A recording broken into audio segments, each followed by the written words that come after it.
परमेश्वर ने आकाशवाणी करके कैन को कहा कि अब से तू भगोड़ा होगा, भगोड़ा मतलब परमेश्वर की नजर में। जब मैं फौज में था और मैंने फौज की नौकरी जब छोड़ा तो मैं भगोड़ा हो गया था वहां से।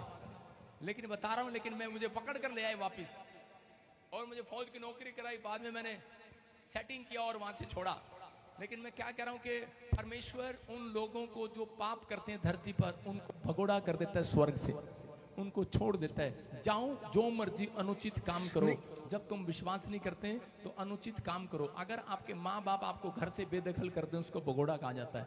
भगोड़ा हो गया। और इसी समय उसने करे कि अपनी मर्जी से परमेश्वर को बना लिया, हाथ के दस्तकारों को बना लिया। और परमेश्वर ने कहा, कहता है कि कैन, कहता है ये धरती ने अब खून के लिए मुंह खोला है। लेकिन कैन ने अपने पापों को क्षमा कराने के लिए क्या किया? उसने अपने पापों को क्षमा कराने के लिए कहा, अगर तू भगवान मेरे पाप क्षमा नहीं करेगा, मैं और भगवान खड़े कर दूंगा। और वो गया, उसने हाथ के बनाए दस्तकारों में कह के खीरे चढ़ाए होंगे, दूध चढ़ाया, तांगे चढ़ाए होंगे, तबीज चढ़ाए होंगे, पशु जानवर पहले ही परमेश्वर लेता था, भेंट लेता था ऐसे। लेकिन परमेश्वर ने उस दिन से कहा, कहता कि अब धरती ने मुंह खोला है। कहता अब कह रहा इंसान की भेंट, कह रहा कि पाप ऐसे क्षमा नहीं होंगे। इंसान के पाप जब क्षमा होंगे, अगर गधे ने पाप किया गधे को चढ़ाओ, डंडे ने पाप किया डंडे को चढ़ाओ।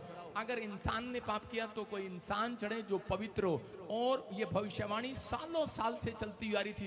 ये हमारे संत महात्माओं की तपस्याओं का फल है, प्रार्थनाओं का फल है। और परमेश्वर ने उस समय यशाया के 53 में ये भविष्यवाणी करके वो लोगों को बताया। हाँ पढ़ेंगे, देखो क्या लिखा।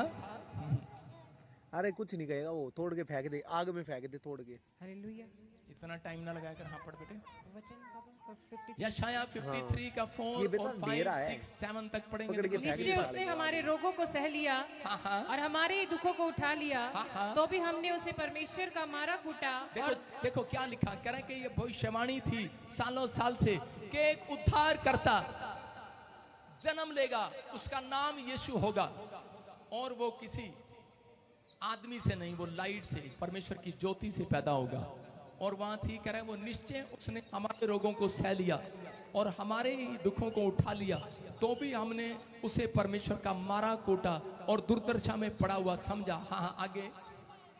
परंतु वह हमारे ही अपराधों के कारण घायल किया गया। हमारे ही अपराधों के कारण घायल किया गया, उसने कोई अपराध नहीं किया। हाँ। वह हमारे अधर्म के कामों के कारण कुचला गया। वो हमारे अधर्म के कामों के कारण कुचला गया। हमारी ही शांति के लिए उस पर ताड़ना पड़ी। हमारी ही शांति के लिए उस पर ताड़ना पड़ी। कि उसके कोड़े खाने से हम लोग चंगे हो जाएं। उसके कोड़े खाने से हम लोग चंगे हो जाएं। जितने आमीन बोल रहे, जितने भटक गए, अरे भटके लोगों के लिए परमेश्वर